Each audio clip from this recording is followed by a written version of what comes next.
Hey, everybody, and welcome to Monster Monday for February 1st, 2021. I am your host, DM Gallibond, and tonight on Monster Monday, we are going to be taking a look at a creature that comes from the lore of Magic the Gathering into D&D. We are going to be looking, in fact, at we are going to be looking at the Alseid. I fixed everything on this slide except I didn't update the name of the monster. Shame on me. The Alseid. But it does share one thing with the Echo and Hoplite, which is it comes to D&D out of the Magic the Gathering expansion of Theros, and is included in the Mythic Odysseys of Theros sourcebook for D&D 5e. Before we jump right into talking about the Alseid, we are going to, as always, send our thanks out to Mo over at the Tabletop Bellhop. Mo is the OG when it comes to all things tabletop gaming, whether you want board games, card games, party games, tabletop RPGs, anything in between. Mo has you covered, not only with ways to purchase, but news, reviews, industry news, upcoming games, and of course, a whole galaxy of live streams and podcasts dedicated to talking about these games and playing these games. So, go check out Mo over there at the tabletopbellhop.com. And we are going to check out the Alseid. Now, um, our description comes from a mixture of different sources. Comes from the Magic the Gathering wiki, comes from the Mythic Guide or Mythic Odysseys of Theros sourcebook. Touched by the golden light of the sun, Alseids inhabit meadows, plains, and lands of cultivated natural beauty. Many live in closer proximity to human civilization than other nymphs. Farmers are grateful for the presence of Alseids in their land and often leave them offerings of mead, honey, flowers, and dates in return for protecting their flocks and making their crops more abundant. And so we hear right off the bat that they are nymphs, which gives us a little bit of a idea into their origins. Now, in Magic the Gathering, or in the Theros expansions, there's actually more than one Alseid. There's only one Alseid that made it into the D&D sourcebook, but there's multiple Alseids from Magic the Gathering, and we are going to look at them. But we'll talk about lore in general, and then we'll just focus on each different card in particular. So on Theros, the nymphs were intentionally created by the gods and can act as companions, messengers, guardians, or scouts. All nymphs demonstrate infusion of night sky, and all the gods have in common. It's taken as evidence that they are servants of the gods native to Nyx, and only visiting the sunlit mortal world at the gods' behest. Most nymphs are benevolent and associated with healing or other life-giving magic. However, there are some dark nymphs that dwell near entrances to the otherworld in places of great sorrow. Nymphs of all kind pay homage to Nylea, goddess of the hunt. Alseids in general are white-aligned land nymphs that inhabit meadows. They protect flocks and are in closer proximity to human civilization than any other of the other nymphs. And the flavor text for the Alseid of Life's Bounty, which is the one that they used as the art model in D&D 5e, is Dawn kissed, he nourishes the golden grain. And that's a quote from the Milesian poet Samila. All right, so in Magic the Gathering, this Alseid of Life's Beauty is a one casting cost. It has to be a white mana casting cost card. It's a creature, 1/1, but it's an enchantment creature, which is really interesting because um, so it's a creature that actually puts an enchantment on something else in the game. And in this case, it's lifelink, so it links its life with other things. When you pay any 1 mana and sacrifice the Alseid of Life's Bounty, the target creature or enchantment you control gains protection from the color of your choice until the end of turn. So, it's something you sacrifice in order to protect something bigger from getting uh, hit by your enemy. Now there's the Harvest Guard Alceids, which is a 3 casting cost creature. Um, 2 and 1 that has to be a white. And this has the constellation keyword. So whenever Harvest Guard Alceids or another enchantment you can enters the battlefield under your control, prevent all damage that would be dealt the target creature this turn. So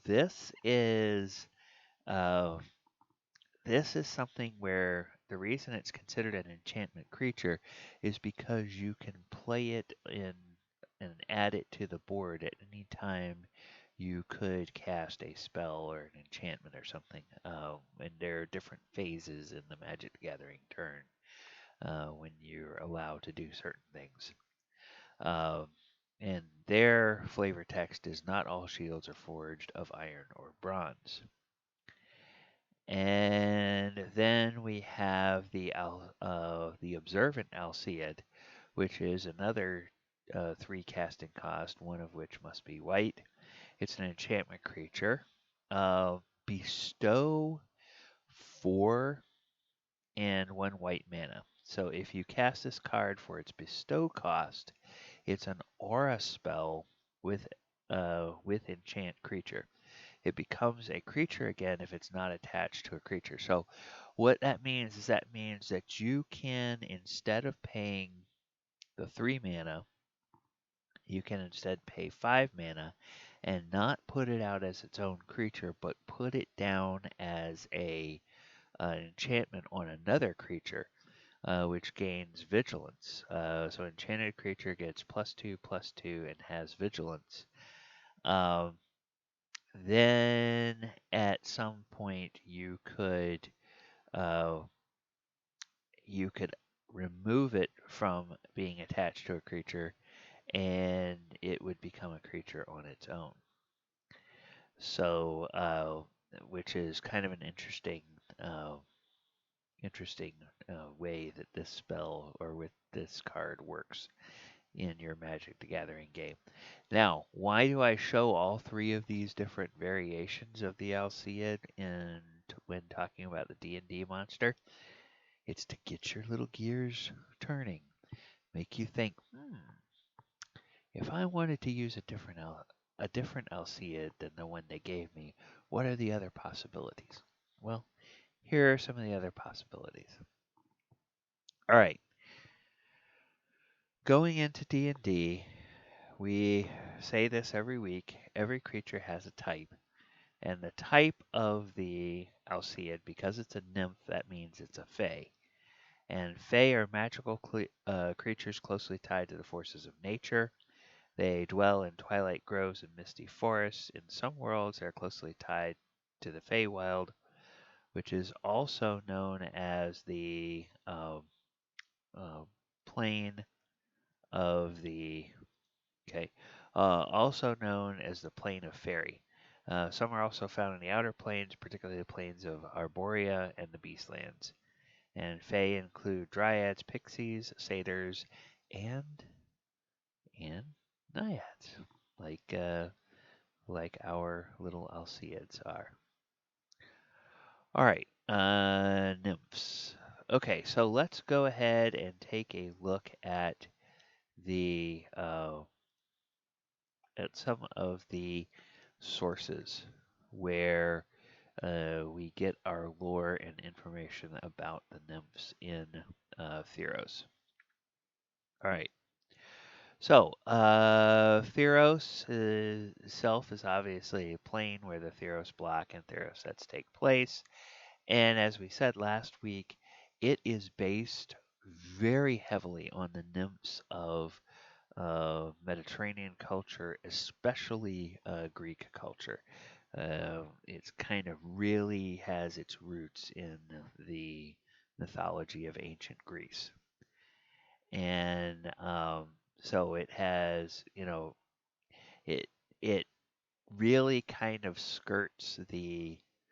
um skirts the edge. You'll see a lot of oblique references to well-known mythological events. Like um, there's kind of an Odysseus type character that shows up in there, and there's sort of a Helen of Troy character that shows up in there, um, and all kinds of things that show up in this set.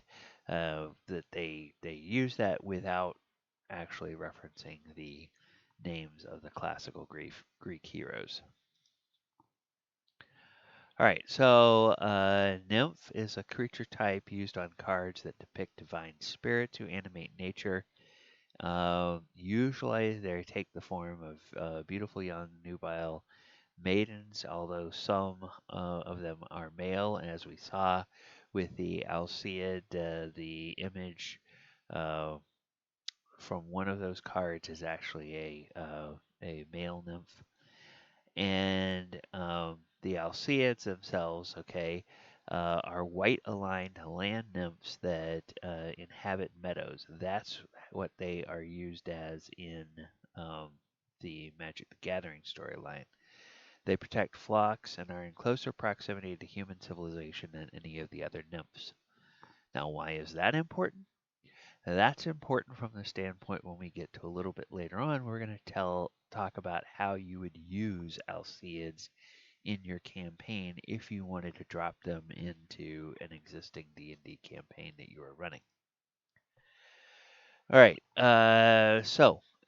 now we take a look at the Mythic Odysseys of Theros sourcebook, and we talk about the actual nymph uh, subtype, I guess, because we know it's a fae. Then there are subtypes. Then there are um, Alceids, which are more specific examples of nymphs.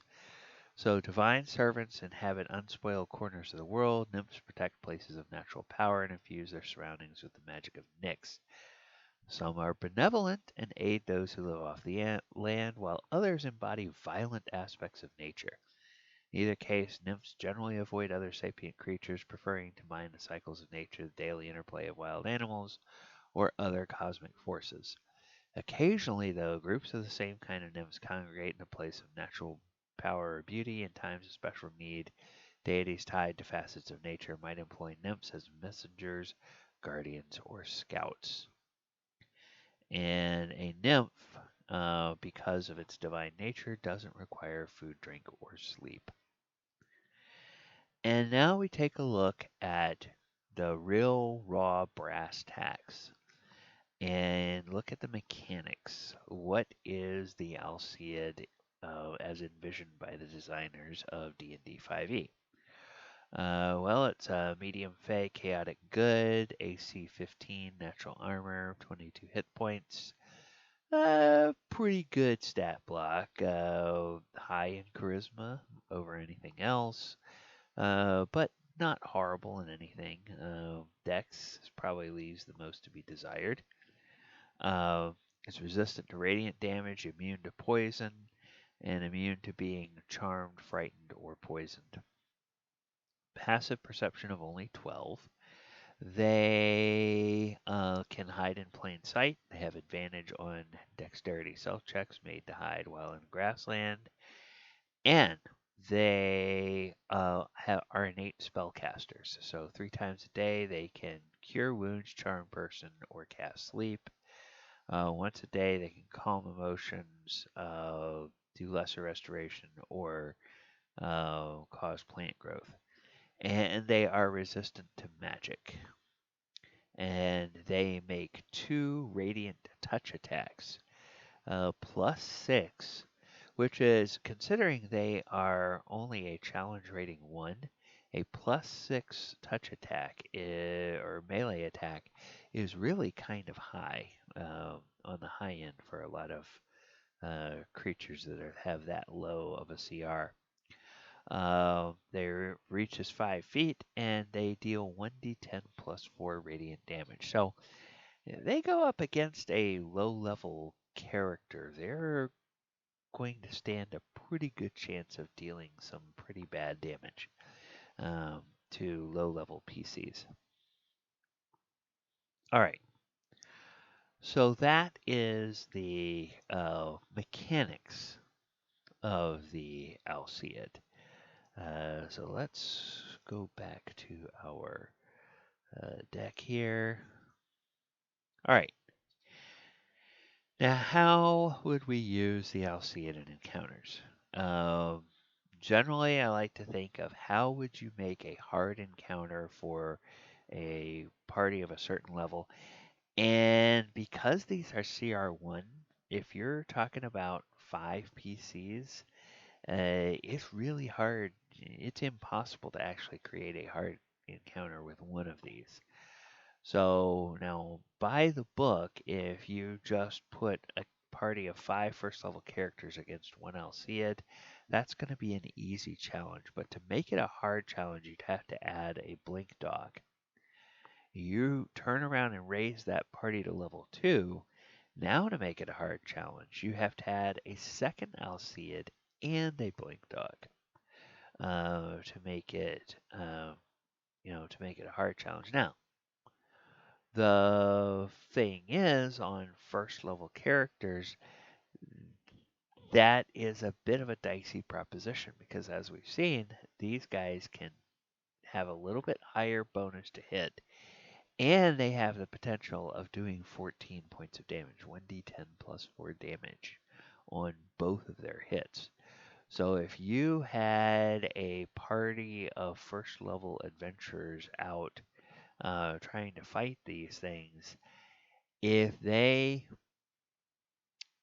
wanted to with those touch attacks, they could probably just outright kill 2 or 3 members of the party, and then that would really turn the battle.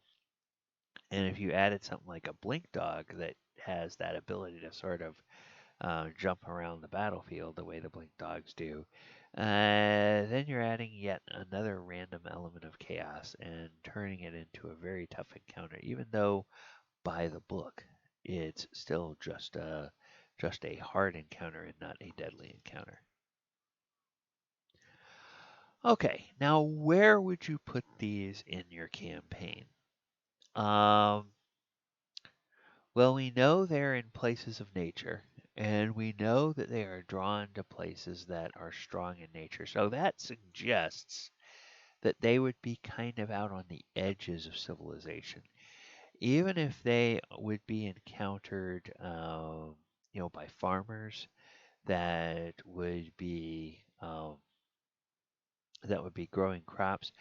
Most of the way that, for most of the last several thousand years of human civilization, when you have cities, you have the farms that are on the outskirts and out beyond the walls of the cities, out closer to the wilderness. So Alceids, as I'm thinking about it, they could be used primarily in 2 ways, the way I would think of it. They might be the first sort of, um, they might be the sentient sort of spiritual creatures that would bring the first warnings of some sort of corruption or danger to humans. So let's say there was a kindly farmer that had always treated the Alseids well for decades and decades and decades, and then some horrible danger was slowly creeping in from the wilderness.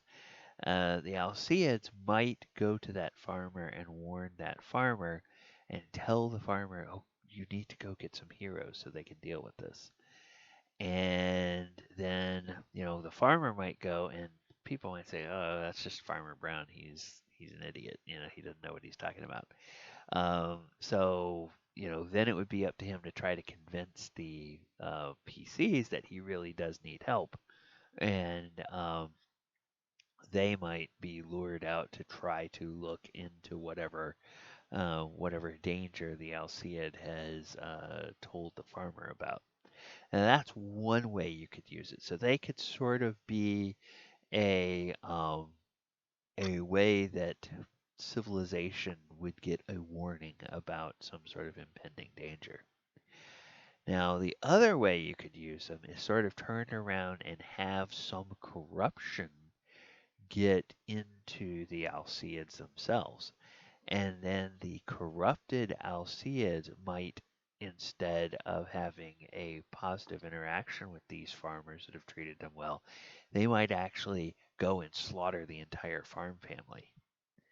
And then when the neighbor finds the dead farmers, then they've got to go get some heroes and come out and try to find out what did this to the farm family.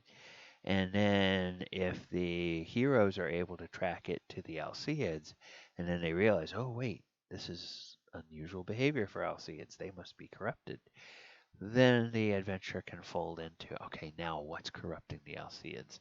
And they could be sort of um, the first sign that something has gone terribly wrong in uh, the in the relationship between the rural folk and nature, and how the civilization is interacting with or being impacted by or is having an impact, uh, a negative impact on the environment around it. All right, so those are some ideas that you might think about in terms of using the Alseid.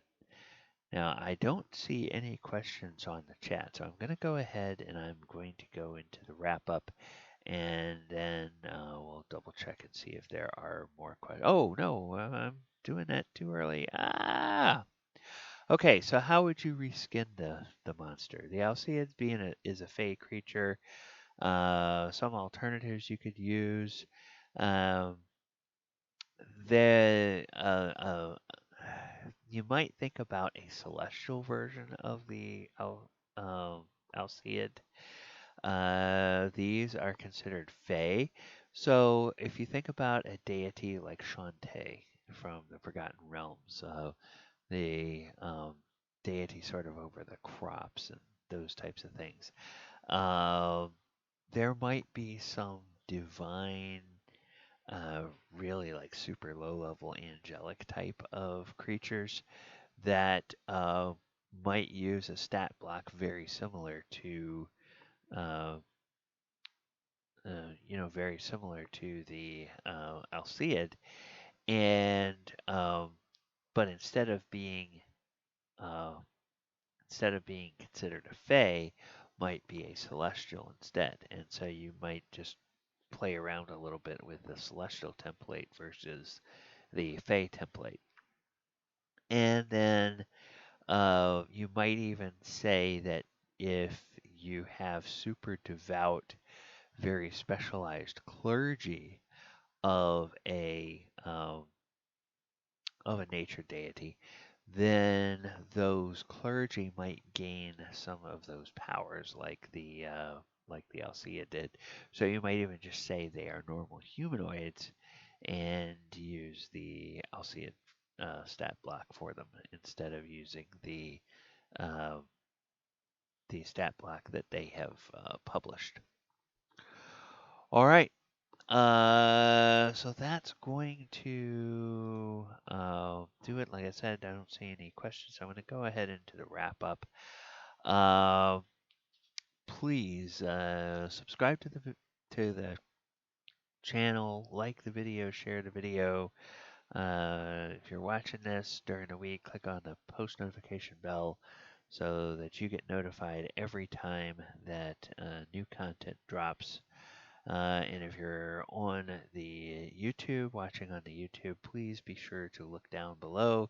You'll find all of the ways that you can follow me on social media and how you can follow all the live streams. The schedule is on there. And where you can find all the archives over on my YouTube channel. All right, I think that is going to do it, and I will sign off in the way that I always do, which is by reminding you to watch out for the monsters under the bed. Good night, everybody.